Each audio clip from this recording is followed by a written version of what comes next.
so forth. So these now created a very high cost, a complex operating environment for the sector. Now, what we then saw in 2015, if you recall, government itself was failing to collect enough taxes to discharge its obligations. And a lot of companies were concerned whether they would still remain operating.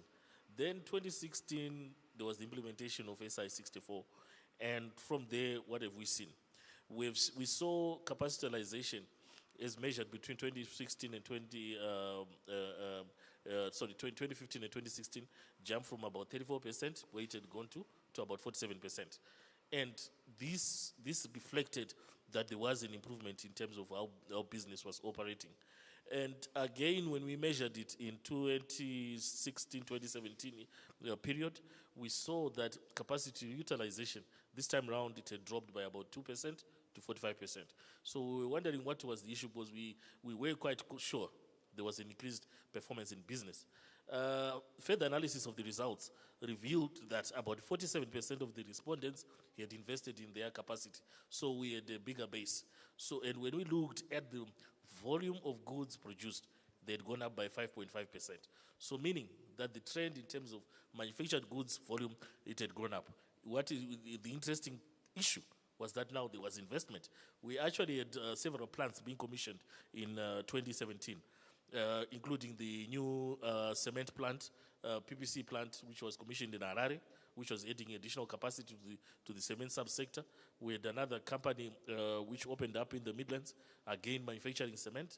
And we had several of our members, as always indicating, either in replacing whole plants or components of their plants, which was also quite positive. But in all that period, when we measured the business confidence, it tended to be very negative. Until the new dispensation came in, that was the first positive report that we got in terms of business confidence, which again to us, which was after November, which when you now add it together with the investment, is something that we believe is going to be quite interesting. We've got so that when you now add that together, that is what gives us the motivation. That's what makes us positive about the sector. But the challenges going into the last quarter of 2017, I think we all saw the price instability that occurred. This was a result of the issue about currency that was highlighted earlier on, where there was inadequate currency being allocated to business for us to keep operating. And there are two challenges that we believe that we're driving that, or even one could call it three, which were, one, the manufacturing sector had grown, and none of us were exporting. Because the previous year, we were just looking to see how would we survive into the following year. So the turnaround that we experienced as a result of SI64, other pro manufacturing policies that were put in place by the government, including the RBZ priority list, all those contributed to increased performance. But the last quarter was one of the most painful for business, and a lot of business were actually considering, again, thinking they would close in that period. Fortunately, that did not happen. RBZ managed to allocate some currency, and other businesses had to go to the open market. Others had to, which we believe needs to be avoided. So the currency issue is a problem.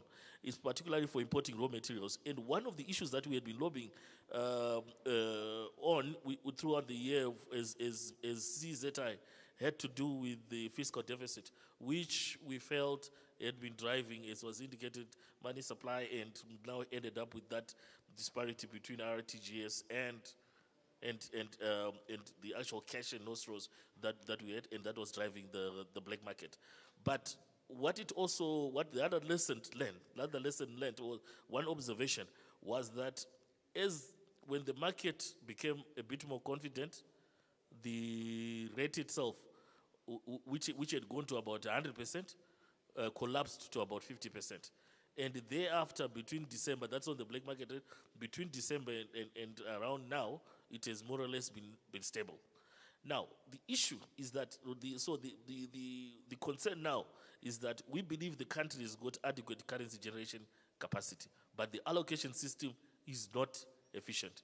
So we believe that if there was, as was highlighted earlier, an opportunity to allow those that are earning currency to trade with those that require it, the rate would actually not be where it is. It would soften. It will not run away as long as government itself does not print a new RTGS. So basically the situation is within our control. And when you look at the performance of business over that period, you see that business, 2017 was actually one of the best years for a lot of companies, though the most painful as we get to the end of the year. And what other indicators are we looking at? When you look at tax collections, as I indicated, 2015, the government was not collecting adequate taxes. But thereafter, quarter by quarter, the revenue collected has been growing. And when you look at the first quarter of 2018, it's the jump has been even more significant, whereas we thought it would be worse. We had I think the collections were about 1.3 against a target of 800 million, which reflects that there is increased activity on the ground. Now, so this is something that we are saying we believe is making us quite positive about where we are going. But what else have we also concluded? We believe things are not going to turn themselves around. We need to exercise leadership as current business leaders. We need to be more coordinated in order to see how do we grow this economy. We need to make the right decisions about and recommend to government, instead of just waiting for government to do something, then we criticize, then we firefight. What is it that we recommend as business, in which direction should we go? Now, we have looked at this economy from the perspective of value chains, and we have said what it used to be was a network of strong value chains. We need to recreate those. Like an example is what the soya value chain players are currently doing. There, as was highlighted by past President Busisa Moyo, they are looking at the value chain from the farmer to the shelf. And when they had meetings, initially there were quarrels, but at the end of the day, there was realization that they needed to work together because they had a connected value chain. There's a need for them to plan and say, where are we going? And as business, in what way and other way are we saying we are exercising leadership? As CZI, we have said, what is our guiding vision? The guiding vision is that which has been expressed by His Excellency to make Zimbabwe a middle-income economy by 2030. So currently, we've got economists from CZI and other business member organizations now starting to unpack that. What does it mean? Because we have to unpack it into the numbers so that we can now work it down as to what does it mean for each of us. Because, so we have said 2030, so 2030 current numbers are hovering between projected GDP of 35 to 50 billion, and then thereafter a population of 21 million based on current growth rates. So we are now saying, what does that mean? What does that mean in terms of jobs that we have to create? What does that mean in terms of the food that we have to provide for that population? And who's going to do it? What skills do we need in order to deliver a middle-income economy? So this is the work that we're trying to do, which will extend to other partner organizations, so that, because we don't want the future to come to us. We have to go to the future. We have to create that future based on our knowledge, what we know we have, and we target what we want to have. And earlier, I think a question was thrown around, let's do what we do best. Let's dig things out of the ground. But what we've realized is, when you are only providing commodities, you're going to be very poor, very, very poor. And all middle income and first world economies are industrialized. So why should we be any different? So if you are targeted to be like them in all ways. Then you also do what you do best. Then you have the best of both worlds: value add, and also dig what you have from the ground, and this economy can fly. So these are the decisions and questions that we would like to be posing to each other and see how we move forward. So we have given each of our chambers, we've got 4 chambers, particular value chains for them to champion.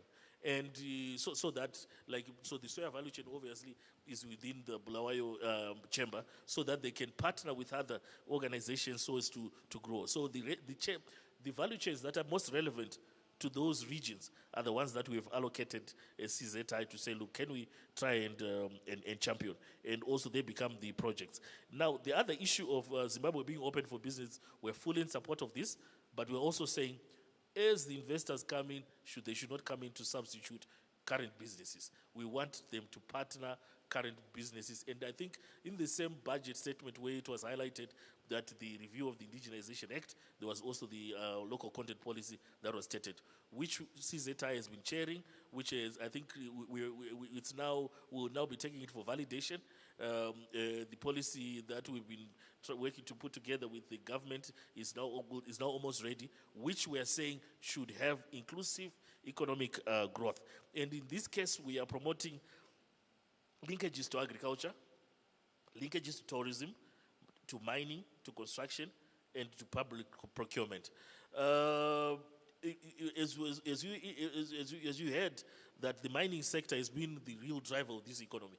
But unfortunately, a report that was done reflected only 11% of the inputs are coming from local manufacturing sector. So when you look at the contribution to GDP, or the trend in terms of contribution to GDP of the mining sector and the manufacturing sector, the manufacturing sector and that of the mining sector, they're almost inverse of each other, which means they are low, very low linkages. We have the opportunity to carry out industrial-led, resource-led industrialization.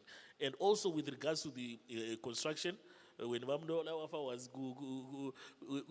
public construction, I always used to say, if we can have local content just on the projects that are currently ongoing, this economy for the current available industries would fly. So when we look at all this, obviously organizations like ICAZ will then look at what is our role. How many accountants should we now be looking to provide by 2030 and so forth. So these are the things that we need to do to work together. Current issues which we believe will impact positively on the economy and ourselves are to do with the state-owned enterprises, action that government is going to take to that. We are quite believe that we are positive. We believe that the one-stop shop is critical, and maybe our recommendations may be around the National Competitiveness Commission, since its role is cross-cutting. You should more or less perhaps reporting to OPC, so that if there are actions that need to be done, they are tackled expeditiously. ZimTrade, combining it with the other organizations, perhaps we've got a few questions there, because ZimTrade is an export promotion, not investment. We don't want to combine your buying department and your sales department, because sometimes they may lose or focus on one or the other, because the two are sort of opposite of each other. So we have a few concerns. But we believe that we can move forward. The other issue also that keeps us quite positive about the economy is that we actually are underestimating what we have achieved so far as an economy, because Zimbabwe is probably one of not more than 5 economies in Africa that survive without budgetary support. So everything that we have we have had to do ourselves. So imagine if we were to get any form of support, then this economy, we believe that it can move forward. Or at least for now, given we are now targeting a growth rate of 4.5, we believe that we have now stabilized. And it is easier to now go and look for money when you're not as desperate. Because when we're very desperate, no one can give you money. At least if we stabilize, if we continue working on what we are doing, as was highlighted earlier, let's stop importing what we don't need to import. Let's manufacture. Let's grow our exports so that we can reduce the trade deficit. That's key. So we believe that value addition is key. We need to create new jobs. We need to improve the complexity of this economy, because we used to have 1 university, now we've got 14. So we need to create more jobs. You can't just resuscitate the old companies that we had. We need to, so with regards to the Africa Free Trade Area, what's our views? We believe that it's not just important to open trade in goods. Let's also capacitate industries. Because Africa is already trading in commodities with the rest of the world. We can't trade commodities among ourselves. So we need to capacitate in order to grow new industries. And just to, as I round off, to indicate what have we seen with regards to the criticism that has been leveled to SI64. Capacity utilization has gone up. tax collections revenues have gone up. Investment is coming. We've seen investment in cement. We've seen investment in powder soap, edible oils. These were new factories that came and set up. We have seen closed companies, the formerly closed companies opening up, which were your name. If I can name maybe two, which your Olivine and previously Keynes, and what are we also seeing? As these agro processors have opened up, they've also created market opportunities for the farming sector.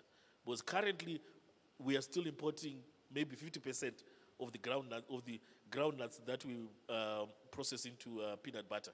50% of our milk we're still importing, and so those are all opportunities for the farmers. Our baked beans we are importing. We are importing beans that we are processing. So we believe that the future is only going to be what we make it. It is very important that we become the architects of the future that we want to see, especially with the new dispensation that is coming, that is giving business the space for us to operate. So if we're looking at Bulawayo, what is the future industry? It will not suddenly wake up and see a resurgent businesses and a resurgent Bulawayo out there. Like someone once said to me, the industry is not like a bush.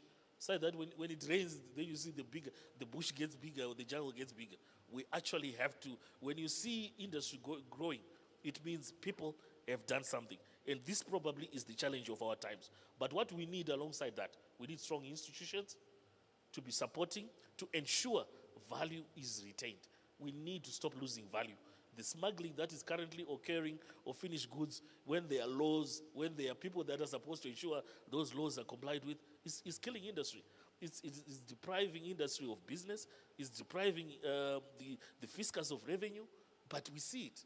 It's happening every day. But there are people who wake up every day to go and stop that. So we are saying, let's have strong institutions that will support. And also, as was highlighted earlier, financing.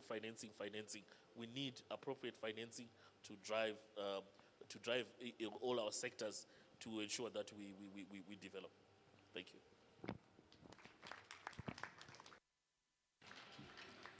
Okay, a lot of points made there by Mr. Javangwe.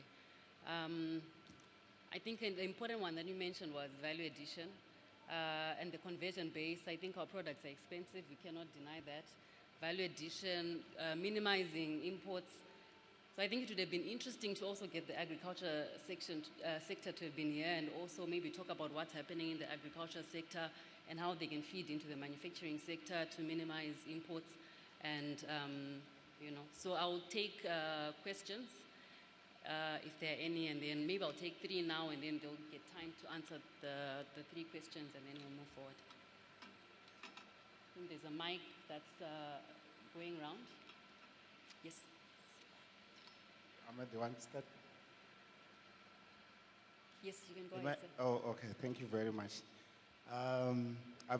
My name is Makaya. I'm the ICAZ president. I will spare Mr. Javangwe for today. But the question I have is to Mr. Munodawafa. In your presentation, you raised a very interesting point about the progress you've made in having the acts or legislation that govern the mining sector actually getting to be approved. And you have a target of 2018. Honestly, Mr. Mudawafa, this is not a challenge for your sector only. In our accounting profession, we are also using very old legislation. We have the Companies Act. If you look at the one that we are using, it's based on the 1942 Companies Act. It was just reprinted recently around 2000. And if you look at the things that are in that act, the things there make it very difficult to refer to it in the current context of what's on the ground. We also look at the Tax Act. I think some argue that it is largely based on the 1923 tax legislation. If you cross River Limpopo, I'm not trying to denigrate anyone here, but what you find in South Africa is that they've got an annual project to review, not annual, a 5-year plan to renew their Companies Act. And if you go to UK, they've got a similar arrangement. My question to you, Mr. Mudawafa, is where is the bottleneck in terms of our legislative process, at least bring to finality the issues that, or rather the process that look at the law reforms, reforming our laws? How did you succeed? You're almost there. If you could possibly give us some tips on how to progress law reforms that affect our various sectors. Thank you.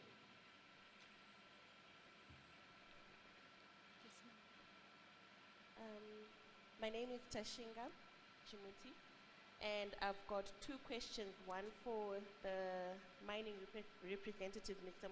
Mudawafa, and another for the manufacturing representative, Mr. Javangwe. So my first question for Mr. Mudawafa is clearly based on the statistics you gave us, which are a bit historic and obviously might be different if they were to be refined currently. The mining sector is not just a significant contributor to the GDP, but it's also the major contributor of the much needed forex, which I guess sort of partially answers the ICAZ president's question as to how you've managed to spearhead the finalization of policies, because I think everyone has realized the importance of mining. So my question is, since we all see how important this sector has emerged over agriculture, which used to be traditionally the major contributor of the success of this economy, what is being done also to curb the major issue that's affecting progress in Zimbabwe, which is corruption? Are there policies that are in place to make sure that we further enhance our investor confidence by addressing the major problem, which is corruption? Because the resources are there, they've always been there, and we're discovering more and more as we become more technologically advanced. But the major issue that has stifled our economy more than anything else is corruption. So are you also looking into that, more than calling out what has been done, but also making sure that we are seen to be doing something about it? So that's my question for you. And then my question for CZI is sort of linked as well to the first one, but it's more on strategies, like these government policies that are there. CZI is a government institution, I presume, which is meant to protect the industry, the industries that are there in the country. How is CZI aligning these simulation strategies that they have with seemingly or potentially contradictory government policies? And where I'm directing my question to is, for example, ZIMRA. So you were noting that 2017 was a good year for the most part of the year, but then towards the end it became excruciating. And I can cite from my experience, based on my profession, that most of these challenges came from, for example, ZIMRA reopening orders from years back, and the most affected were these industries we're trying to protect. So what exactly are we doing to ensure that there's synchronization of our efforts? Like, you know, these SI64s, they're very good instruments that are put across, but if these policies are not aligned with all the other policies that come through the same fiscus, I think that's what leads us to be where we are. So what are we doing about it? Thank you. So maybe we can answer those questions, the panel, before we take more questions. Okay. Right. CZI is actually a private member, business member organization. So what we exist to do is actually lobby for anything in terms of policy that is not that does not support growth of industry. So, like in this case, with regards to ZIMRA, we have been actively involved in terms of assisting companies that we currently facing the challenges that we had before. I think we had issues that were going back to 2009. We had issues to do with royalties. We had issues to do with that. We actually intervened in terms of coming in and also discussing with Zimra, discussing with the finance minister to ensure that there was resolution. So a number of them were resolved. And I think if there are any that are still outstanding, we are still ready to assist so that we use the same model in terms of resolving those sort of issues. And certainly there are other issues that keep arising, which are in contradiction to supporting the growth of business. And we had been strongly lobbying, particularly against the issue of these parastatals and some of these government agencies, which were, including the police, which now we're collecting even more revenues from the private sector. So that is our major reason for existence. But now, as I indicated, we are scaling it up to say, let's just not wait. Let's also be participants in actually building and recommending how we move forward. Thank you. Let me start with perhaps with the second question, so that we flow from where my colleague Javangwe left off. I think the question that came was on, now that mining is an important subsector, what do you do to curb corruption? I think for starters, this is a very intricate subject. It's a very intricate discussion, because at times you don't see it, you think it exists, but you can't touch it. But what I can point out is what we have tried to do in the mining subsector. One of the things, we believe there are opportunities for corrupt tendencies where either there are controls or there are limited resources to be rationed. And what we have tried to do is to introduce the ease of doing business, just to make business processes simpler. That is one of the things we have done. We had a committee, including private sector and ourselves, a number of quasi-government departments and government itself. And we said, what are the things we need to reform? And we touched on all those things to the extent possible, where there is possibility of such kind of interaction. And just to give you an example, and I'm not saying there was corruption in the issues of export permits, but just to give you an example, previously one needed at least to get export permits which lasted a quarter. You would need to come to the ministry 3 times a year. But we have changed since December last year. You just need 1 export permit per year, and you draw down on that export permit. So we have improved the ease of doing business. You are only visiting our offices for the purposes of permits. You no longer need to come 3 times a year or 4 times a year. You now need to come just once. And that makes life easier.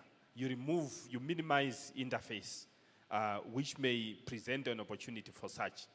We have looked at even some of the mining titles that we give. We used to give, for example, mining special grants, renewable on an annual basis. But we've said, why do we need to renew on an annual basis? Let's change to 2 years, or in some cases 5 years. All you do is you pay your inspection fees, but you don't have to physically come to the ministry with a document that may or may not be approved. We approve your 5-year plan. We are happy with it. Just tell us and submit your 6 monthly reports, and we know you're current.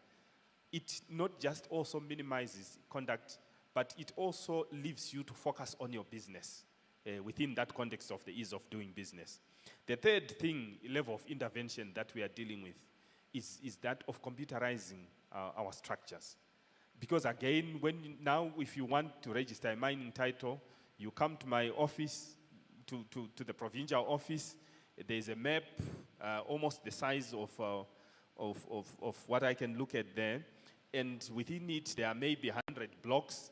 You point to the block that you want, and someone tells you whether it's occupied or not occupied, whether there's somebody mining there or not mining there. But we are saying let's just computerize that. So that what you simply need to do, and this is possible, that as soon as we get funding, and we currently running a pilot project in Manicaland province, we have started doing it. You simply point to the coordinates of where you want to go. They log in those coordinates, and it tells you whether it's occupied or not occupied. If it's not occupied, you are free to apply for mining title. If it's taken, it's taken, there's nothing you can do. And it's within that system that you can't override the system unless with certain levels of authority. So we believe with those small little kinds of intervention, we will be able to curb and corruption and other maltendencies in that sector. There are specific cases, again, for those that, for example, are in the gold jewelry subsector, who apply for gold because they want to do jewelry and perhaps end up either doing it or not doing it. There are certain requirements that have also been given. We have limited the amount of gold one can access. If you want anything beyond a certain figure, you then have to apply to the Reserve Bank on the basis of confirmed export orders. You know, it's those kind of things that we are now looking. And your premises, we now need a certain level of security, including cameras, etc., at that place. So there are all these soft interventions that we are coming up with. But at the end of the day, we also believe that where the economy is booming, there are less chances of such malpractices. In terms of the first question that Ramakaya asked, legislative reforms, I don't know if there is a formula. But what I know is we have pushed persistently, we have pushed consistently, we have had to have informals with our parliamentary subcommittee.